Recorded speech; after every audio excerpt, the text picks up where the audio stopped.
Alright guys, welcome back again. It's your boy April Collins, and this time around we're diving on an interview that Sheung Okimbaloye had with Ismail Ahmed, a well-respected politician of the APC. They had last week, Saturday. So in this interview, he was saying that the combination of P2B and Atiku is a threat, that he doesn't underestimate any form of threat when it comes to politics, that he takes it very serious. Do you understand? And I think also that if both of them have to come together, that's P2B and Atiku, is going to be a welcome idea, and it's going to be, what's it called, a very big move to actually unseat this present government. But before I go on, don't forget to subscribe to my YouTube channel, like this video, comment on it, say your thoughts on the comment section. I'll be there with you guys. But come to think of it, if P2B actually accepts to run with Atiku, who is going to be the president and who is going to be the vice?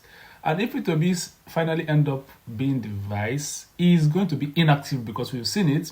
Apart from Atiku himself being active during the time he was the vice president of Nigeria, no other vice president has been active.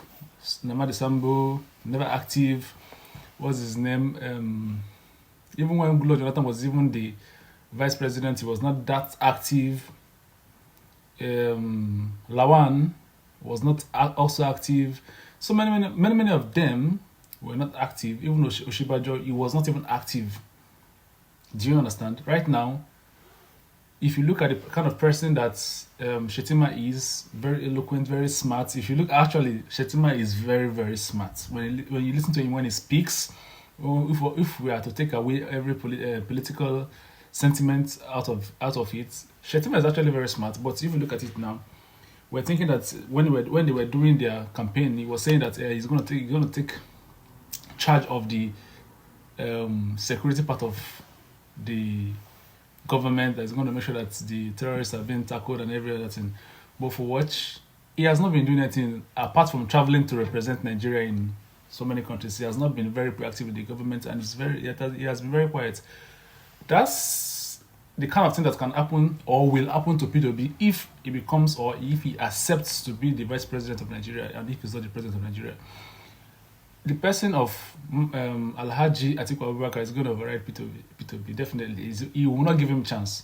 And some people say, like, okay, let's Atiku do 4 years, then P2B do 4 years. If I am to be P2B, is president or nothing. And Ishmael is saying, if these people come together and form an alliance with what happened in the last election in 2023, you saw the votes. What's his name? Tinubu actually won narrowly, and the margin has been the shortest ever since there has been any presidential election. That is the shortest margin that has ever happened.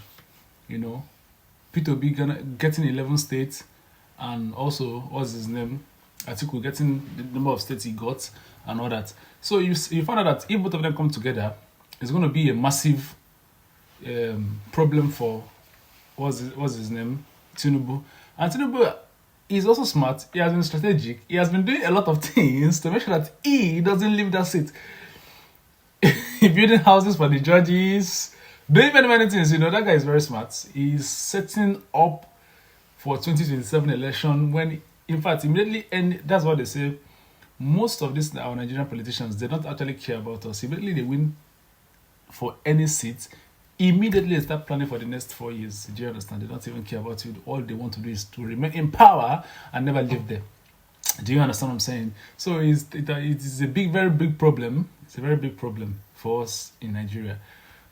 So this is actually the conversation between Ishmael and Sheung Okimbaloye regarding P2B and Atiku's coalition. Let's watch and see. There was a widely publicized breakfast meeting in Adamawa recently, and speculations arose about a potential alliance between Atiku Abubakar and P2B for the 2027 elections. Both camps have denied any of such political discussion, but this development has reignited conversations about opposition parties coming together and potentially forming alliances against a potential APC coming on the ballot and Bola Tinubu getting a re-election in 2027. As a core party person, does this give you some worries? Yes. Yes, it does. You're worried? Of course. That this might sweep your party away in 2027? I never take any potential threat for a joke in politics. And if you look at the votes of Atiku plus Obi in 2023, we could have easily lost the election if they were put together. So it's a threat if both of them come together? Of course it is. God forbid they come together for the APC. God forbid. But what do you do also for those who imagine that what you think, God will forbid, might eventually be the imminent political happening in Nigeria? What do you mean by that? Give an Atiku 4 years, allow Peter Obi to come in, and not for 8 years. I don't think anybody that comes into this presidency would gladly leave it after 4. They're all joking. They would want to do the full 8 because you realize that so many things you put on ground will probably not materialize in 4 years. You have to do the full 8, and that's where the problem is. But God forbid that they come together. We don't want them to. Let's just leave it at that. Is that the reason why? Not that it's a guarantee that they would defeat us. No, we'll probably defeat them. But what I'm saying is that as a politician, I know it's a threat, without a doubt. If you look at it, in Kano State, there seems to be that's a hotbed of Nigerian politics. No, some people just try to make it so unnecessarily. Kano, Lagos, Rivers, these are. No, Kano is the darling of. We are very politically aware and we are very politically expressive in our ways of doing our own politics. But being the hotbed has been turned into it deliberately by some people.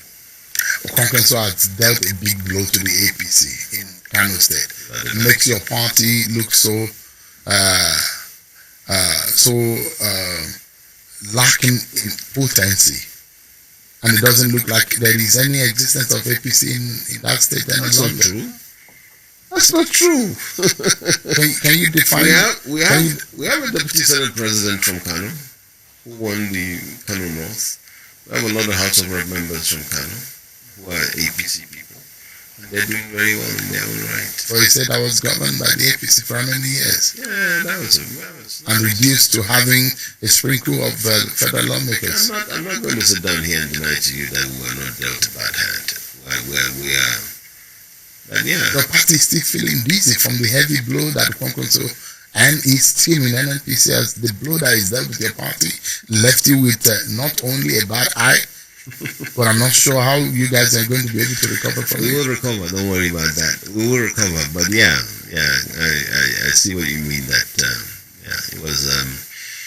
We had all our 3 senators in 2022 before the 2023 election. All of them belong to APC. We had a large number of the 24 members of House of Reps in APC. We had a large number of the 40 State House of Assembly members in APC. We had all the state local government chairmen, 44 of them, and all the 484 ward councillors and all the supervisory councils was all in APC for that election. We still lost. So that was heavy. And I hear that the government... That was largely because Okonkenso ran for president and Kano people wanted to vote their son. And I hear that the governor is doing good in terms of governance, so it might be difficult to defeat him. I don't know. That's no. It's. You're stammering. It means that maybe the governor is actually doing good. The jury is still out there. I am not an opposition member. Whatever I say now, you say I'm an opposition. That's why I'm saying the way I'm saying. But I'm saying that the jury is still. Is it not working? Well, what do you mean working? I mean, a governor is there to govern, isn't he? Yeah, he's governing. And you are a citizen of Kano. And he's governing, yes. And I'm asking whether or not he's doing a good job. You see, I am not going to say that he is this or he is not. But I'm just going to say... Or you're a Okonkwasiya too. Okonkwasiya attacked APC in the face. No, I have a respect for Okonkenso, but I am full-blown die in the whole APC. I think more than anyone else, you know that. More than anyone else. So you are not a Okonkwasiya? No, I'm not. You have never been? No, I've never been. Even when he was governor, you've never been No. a red hat wearing? He gave me a special advisor when he joined APC towards the end of his administration. So you never wore the Concosia cap? Yeah, I think maybe I wore them for ceremony, yes. So you are sometimes a Concosia? No, wearing the red hat doesn't make you Concosia. It just makes you... Buhari has worn the red hat. Does that make him Concosia? So you don't believe in the Concosia movement and its philosophies? No. I've never been part of it. I respect Konkoso as a former leader in Kano. I think that when he was governor, he did a lot of good things. I have a good relationship with him, absolutely. I'm not going to deny that. But yeah, he belongs to his own party, I belong to mine. Alright, that is it from Ishmael and Sean Okimbaloye. That's it from them. Please don't forget to subscribe to this YouTube channel and also put your comment in the comment section. I'll be there to actually commune with you. And until then, it's your boy Collins. See you next time. Bye.